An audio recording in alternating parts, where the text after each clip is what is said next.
Right, this young birds, obviously, once you've got them going out for two meals and exercising twice a day, how long before the first race, Terry, would you be actually starting young birds training? Usually about 5 weeks before the first race.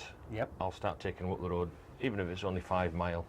I'll just take them maybe once or twice, make sure that they know what's going on, and then that's it. Then I'm straight into 20 mile. Right. I don't mess about. Once the pigeons have got used to it, that they know where they're coming from after 2 training tosses up the road, 5 or 6 mile, I'm straight into 20 mile, and I'll keep them at that spot. I've got a particular place I go to. It's worked for me over the years, so I just go there, and that's it. It's direct on the line of flight, and I think that's what they need to know. And do you believe in twice a day training before first racing? No, I've never trained my pigeons twice. The only time I'll train my pigeons twice a day, I'll be honest, is if I beat them home. Right. I hate coming home and having to wait for my pigeons from the training shop. If I beat my pigeons home, there's something wrong with them. Basically, you go once a day training young birds. Yeah, and as I say, unless I beat them home. After about the 3rd training toss, if they're not home when I get here, I'll wait till they land, I'll put them back in the basket, and I'll take them back up the road again. Right. So any particular stall traps or anything what you've got, Terry, what you do with your pigeons, you know, anything you could show us? Yeah, well, this year I'm going onto the ETS, so obviously they'll all be ETS rung. I've just got my traps through. I'm using the Mega system that I'm an agent for again, so I'm obviously using that. I've just had my traps built by Barnsley Lofts by George. George, yeah, good lad, George. Yeah. So this is what I'll be using this year, and we'll see how it goes. They've been going through stall traps anyway. My young birds have always been trapped through stall traps. So you basically, it's not going to be much different to them, like, apart from the fact I won't be pulling the rubber off the leg. That's got to be a lot quicker for yourself, hasn't it? Well, I think so, and I think it benefits the pigeons as well. I think it'll diminish a lot of the bad trappers. Yeah. So these pigeons, basically, when you're training them, so we're going up to first race, you only train once a day unless you beat them back, then you put them back in. So we'll say after the first race now, your pigeons have probably been up to how far? Up to first race. How far would you train them before? I would only go to 20 mile. So you always only go to 20? Yeah, I don't see the point in going much further. They'll probably go further than that when they're flying out themselves. Yeah, obviously they're on darkness straight away. When do you take them off the darkness? I take them off at 8 o'clock in the morning, and then I leave them I put them straight into the aviaries. Yeah. They'll sit in the aviaries anything from 40 minutes to an hour. Right. And then I'll let them out flying. Once they get used to, the daylight and everything else, and the temperatures and that, because it's obviously going to be warmer in the loft than what it is out there. Yeah. Once they've got used to that and accustomed to it, then they go out for an hour. So I'll get them back in, they'll trap back into the breakfast, which is, I say, is a mixture of super diet, maybe a bit of Jerry Plus in it, whatever. And then that's it. I'll leave them for about half an hour in the loft, and then my young birds are straight back in the aviaries. They're kept in the aviary all day. Yes. So I'll let them out again. In the afternoon? In the afternoon. Then I'll let them back out again about 3 o'clock. Right. They'll have another hour's fly. I'll let them back in, and this time they'll stay in the loft, and then I darken them at 5 o'clock. 5 o'clock. And when would you take the actual darkness off totally, Terry? It's off that year. Middle of June? Middle of June. It's usually 21st. Around June the 16th to June the 20th. I'll take them off darkness totally. Right. And then, but I progress it over about 10 days. I'll lengthen the day for them, and then that's it. Once it gets to that June the 16th to 20th. You'll build it up as a build-up. Yeah, so I'll stretch the days out. You're not shocking it straight a shot done. I'll do it from 8 o'clock, from 5 o'clock. I'll leave them till 5:15. Yeah.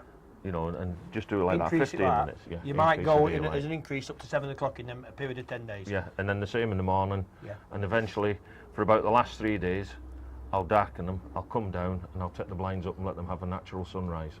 Yeah. And let them have that for maybe a week. I would say 3 days to a week. They'll have a natural sunrise then. Yeah. So they've got used to it. Right, very good. So these youngsters, obviously, when you're sending them to race, we'll say do you fly youngsters on a sliding door system, or what you call a semi with wood ends in one side, cocks in the other, or do you just leave them to do as they please? Well, I've tried it on the sliding doors and keeping the cocks and hens separated. But to be perfectly honest with you, if they want to pair up, I'll let them pair up. Right. Inevitably they do. You always get 2 or 3 bald cockbirds, and they'll start calling, and I start putting cardboard boxes in. Right. I get crisp boxes and stick them all over the place. I'll maybe have 20 cardboard boxes all over, all sellotaped together. Little dart corners for them. They love a dart corner, and then they'll go, and they're quite happy in there. So that's how I do them. So you don't separate them? No, you let them do I'll let them run. I'll let them run together. we'll go basically now. They've gone to race on the Friday.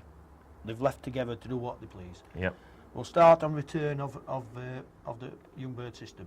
When they get back from they come through the store traps, which will be on ETS system. What would you be giving them on arrival? What kind of? Usually it'll be super diet, a mixture of super diet and red band. They'll get that when they first come in. Yeah. After if it's a short race, you've got them home. You've got the majority of them home within an hour. Everything's home, even the stragglers are home within an hour, or hopefully they are. Yeah. And then I leave them, and then I give them protein. So I'll give them Saturday night they'll have just protein. They'll have 100% protein. I'll give them maple peas. Just maple peas. I'll give them maple peas that's been soaked overnight in warm water and glucose. And right, so you don't. What about in the water? If you're having that, you just get it clear water. No. In the water, I put a product called Solulite. Again, that's from LabTech. It's actually for poultry. Right. It's to replace all the body salts. Yep. And that's in the water, and I'll take that away. Last thing at night, I'll take that out. Yeah. And put clean water, and then just put clean water in. They'll have it for about, say, maybe 2.5, 3 hours. They'll have Solulite in there, and then I take that away, and they go on to clean water. Yeah. But I try to get the body salts back into them. But they're having 100% peas, maple peas. Yeah. Which has basically been soaked in warm water overnight with glucose in the water. So they're getting plenty of putback, plenty of reserves, plenty of electrolytes, whether it's on corn or in the water. Correct. So how much would you be feeding them on Saturday night? As much as you can eat, or? Saturday night, I'll generally work it out to about 1/2 ounce to 3/4 ounce of pigeon. Yeah. I'll hand feed them. You don't want it too much for the actual lodging of the corn. You'll find that they don't eat too many of them anyway. Yeah. They're not going to gorge themselves on soaked maple peas. Right. They don't ever do it. I've never had any that's gone overboard on them anyway. Yeah. They've been used to it anyway, so they don't go mad on it. They don't and go obviously you're giving them a little bit of lighter stuff in the day, so they're having some as an energy putback. Yeah. So they're not as though they're starved of it anyway. That's right. What about Sunday morning then, Terry? Depending on what the race has been. If it's been a hard race and they've worked hard, I'll keep them on soaked maples again on the Sunday morning. Sunday morning? They'll go into the aviaries. But they'll not be out for flight. No, I'll not bother. As I say, going back, if it's been a hard day, I'll put them into the aviary, I'll give them a nice bath, let them sit in there and just relax. If I think they're okay, I'll let them out Sunday tea time. If it's been an easy day, they can go out Sunday morning, or they can go in the aviary, have a bath first. I'll leave them 1/2 hour and just drop the front and let them go out. What about feeding for Sunday morning? Feeding Sunday morning, hard race maple peas. If it's been an easy race, I'll put them straight back onto the race mix. Right, what about water Sunday morning? Sunday morning with water, I'll generally put something in the water, whether it be nifuromycin just for an antibacterial in case treatment. Anything's been picked up. If it's going to be a cocky treatment, that'll be in the water. If it's not that, it'll be canker.